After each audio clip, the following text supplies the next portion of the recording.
You know what? Screw it. I need to talk about this. Well, folks, this is certainly a piece of movie news that I did not expect to see today. So, if you can guess by this title of the headline and the image you just saw, apparently Miss Scarlett Johansson has been cast in the live-action DreamWorks adaptation of Ghost in the Shell.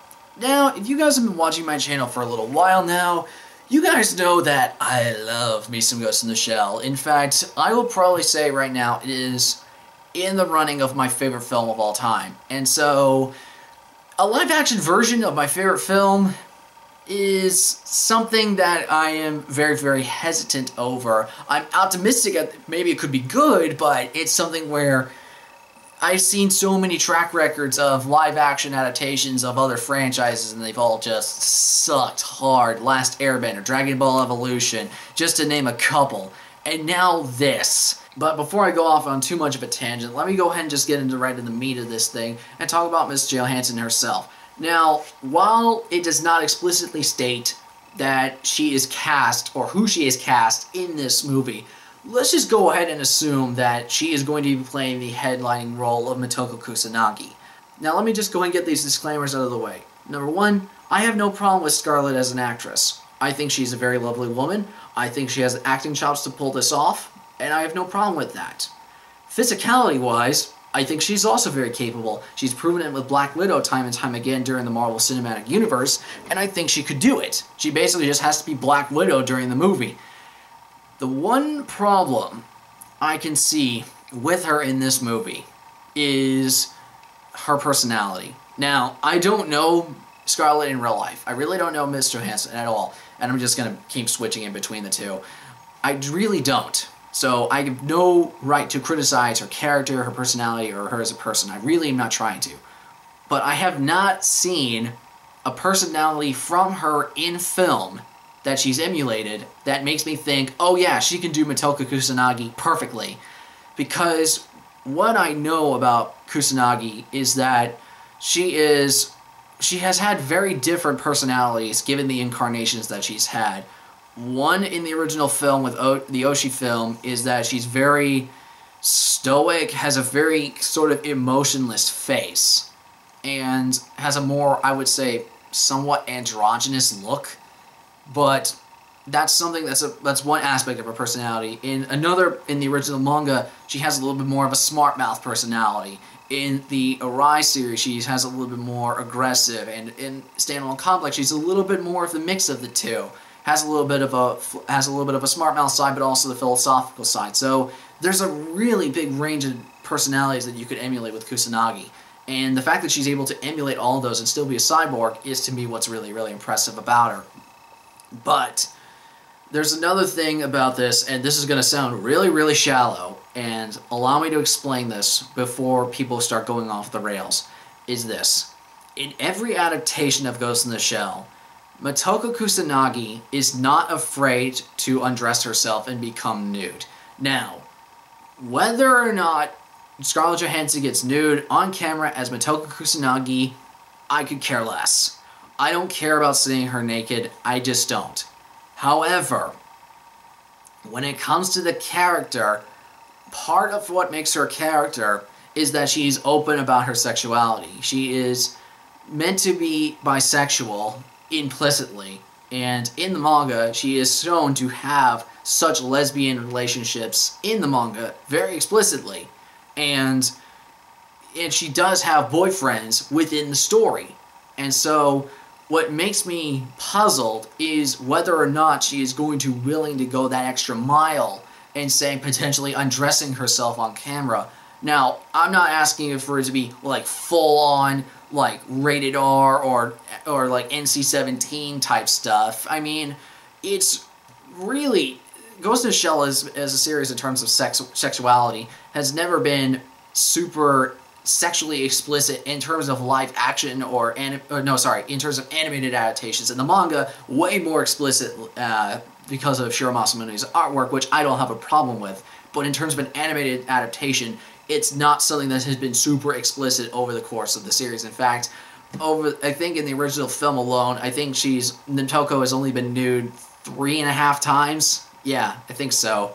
3.5 times. And so At least when we saw a glimpse of her new body is 3.5 times. And so in terms of her undressing herself, it's really not that big of a factor, at least to me.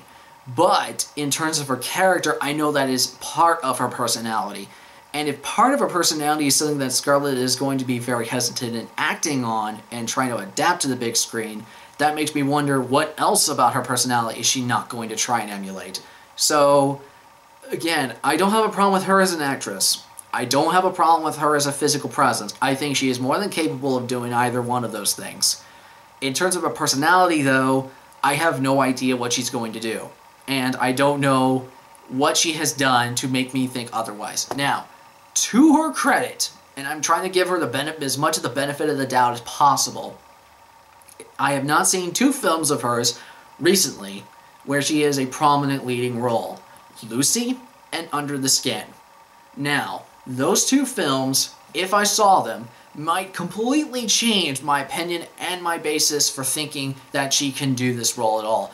If you guys have seen Under the Skin or Lucy, tell me, what do you think of those movies, and would you say I should see those to see if my opinion about Ms. Johansson playing Motoko has changed? Because I really do want to follow this movie like a hawk and say, like, because this is a live-action adaptation of my favorite movie ever. So I need to very, very carefully watch this and see what happens. And again, to give her a little bit more benefit of the doubt, of all the factors that are going into this movie, I would say she is probably the factor that I am the least worried about. Because Rupert Sanders as a director, I was not a fan of Snow White and the Huntsman. I was really not. And a dark fantasy epic with Kristen Stewart, I just couldn't get behind it. I'm sorry. If you like Snow White and the Huntsman, that's fine. I am not holding it against you. It's just something like dark fantasy epic with action in it, like just like battle epics, something like that. Doesn't really translate to cerebral science fiction cyberpunk female action flick. That doesn't translate to me. And the writer of this one has done nothing that I've seen that has warranted any further confidence. So, if anything, Scarlett Johansson is probably the most positive thing I have heard regarding the news of a live-action Ghost in the Shell. And I do think she is a good actress. I think physicality-wise, she can kick a lot of ass and has no problem doing that role. But her personality and what they're doing for Ghost in the Shell and for Motoko Kusanagi playing that role has me a little bit concerned. And here's another thing that I don't know in terms of this live-action rendition. What storyline do you guys think that they're going to do? Are they going to go and try and recreate the first film? Because if you're going to try to recreate Oshi, that's a tall order by itself.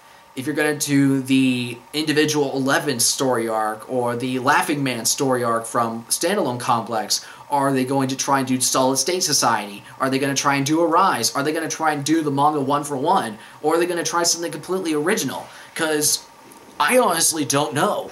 I have no idea what kind of storyline they're going to do for this film, if they're going to bring in like the Puppet Master or certain other characters like that. I don't even know who they're going to cast as the other members of Section 9, like Batou, Ishikawa, Togasa, Saito, Armaki, everybody. I just really don't know. Not only that, but are they going to have Tachikomas or Logikomas or Fujikomas in the movie? Are they going to create another tank like this? There's so many factors about this live-action Ghost in the Shell movie that I don't know. Okay, but that is my giant cluster storm of a mess of thoughts regarding Ghost in the Shell. And so I'm really curious to see what you think about this, or if you have someone in mind that would be a far better pick for Motoko, because I personally don't have a clue. I do not know anybody living today that could do it. And I mean, I've seen some other sci-fi flicks, I've seen hundreds of actresses searching through, and I don't know. So guys, comment below, tell me what you think. I'm really curious to see what your thoughts are. I'm just giving you my honest and trying to be fair, level-headed opinion, and just stating that it's just that. It's an opinion. I don't know. I really don't know about Scarlett. I really think she could do it, but I just don't know. There's too many unknowns in this movie. So again, comment below, tell me what you think. I'm really curious to see what you have to say. And until next time, guys, I'm Perry the Water Legend, and I'll see you later.